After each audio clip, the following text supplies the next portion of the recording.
Hi. All right. So I'm going to change gears a little bit and not talk about GMOs and food, unfortunately, but I do care deeply about food, so happy to hear about that. I'd like to talk to you a little bit about antagonisms and anxieties around AI and AI development.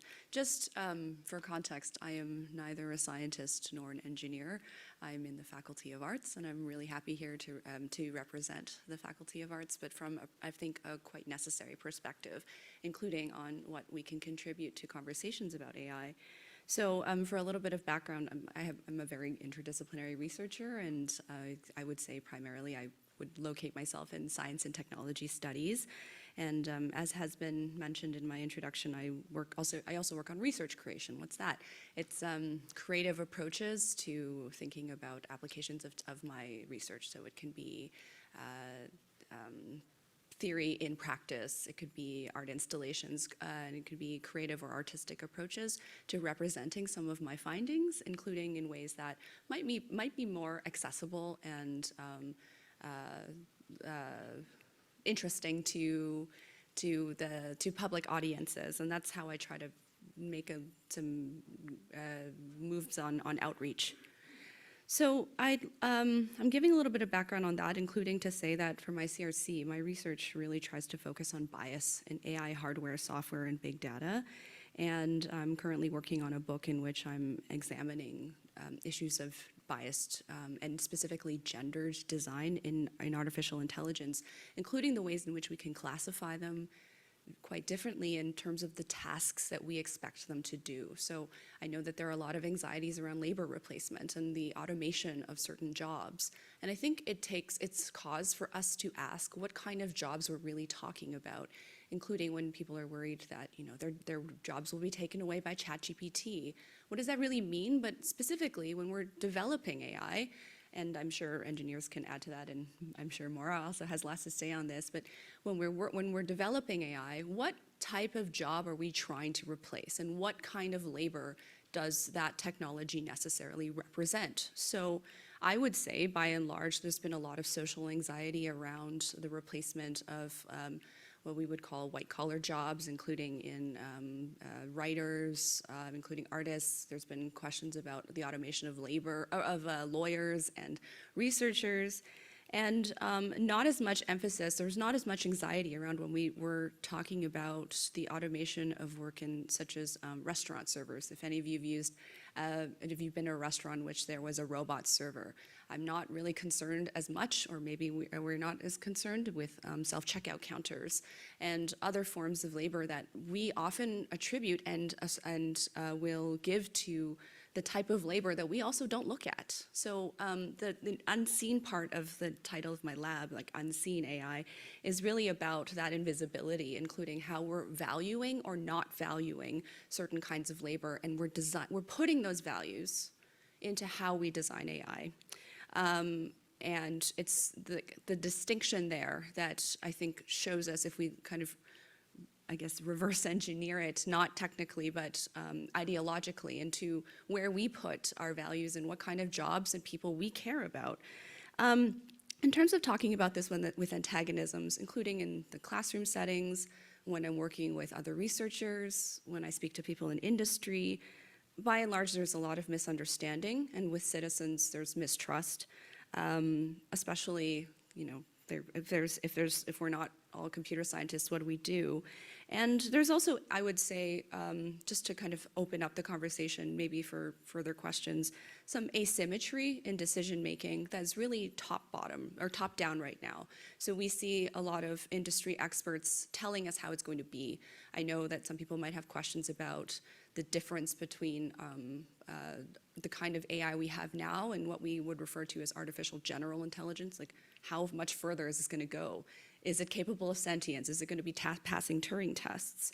And a lot of the decision making about where AI goes is coming from industry leaders, but also from a lot of the potential for regulation and legislation that's coming from stakeholders. And I say potential because thus far, there's not a lot of regulation. I think we're amping up. I came across a very, very interesting report and action plan from UNESCO on trying to crack down on certain types of disinformation that might come out of AI. How am I doing on time? Okay, great, thank you.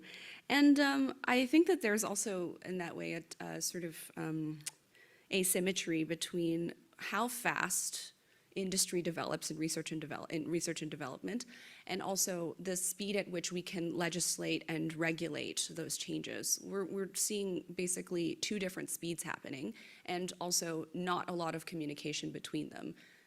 So I'm increasingly interested in that asymmetry, and also in response, especially as a researcher, I'm not a politician and I'm not someone in industry. What's my role as a researcher?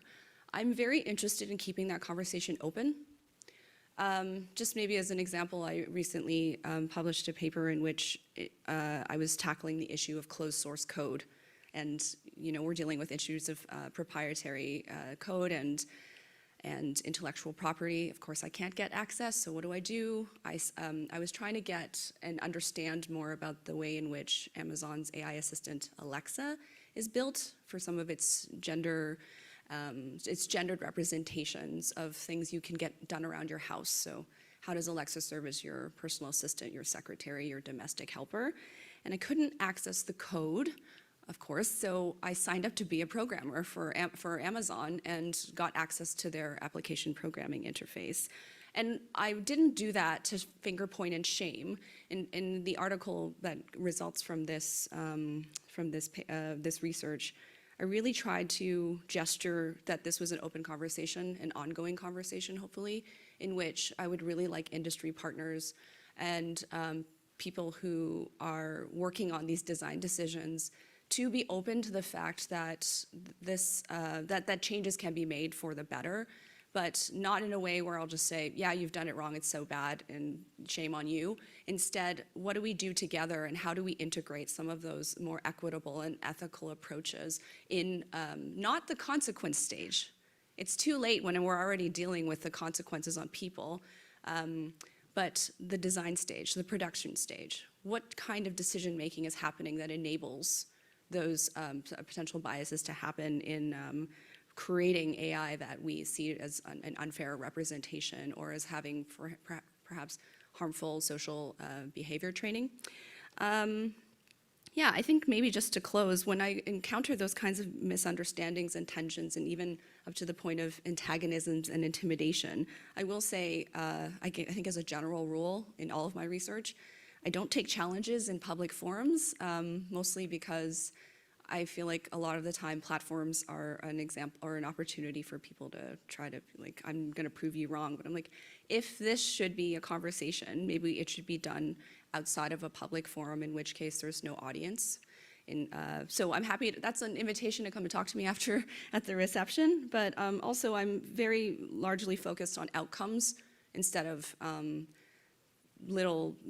instead of trying to prove myself and my points to be right. I'm like, what thing are we moving toward? I don't need to take down Amazon, but I do need to see, for instance, if I'm working with them on specific projects, like in what directions can we move such that we are kind of on the same page towards better development, more responsible development. I think I'll stop there, but thanks so much for your attention.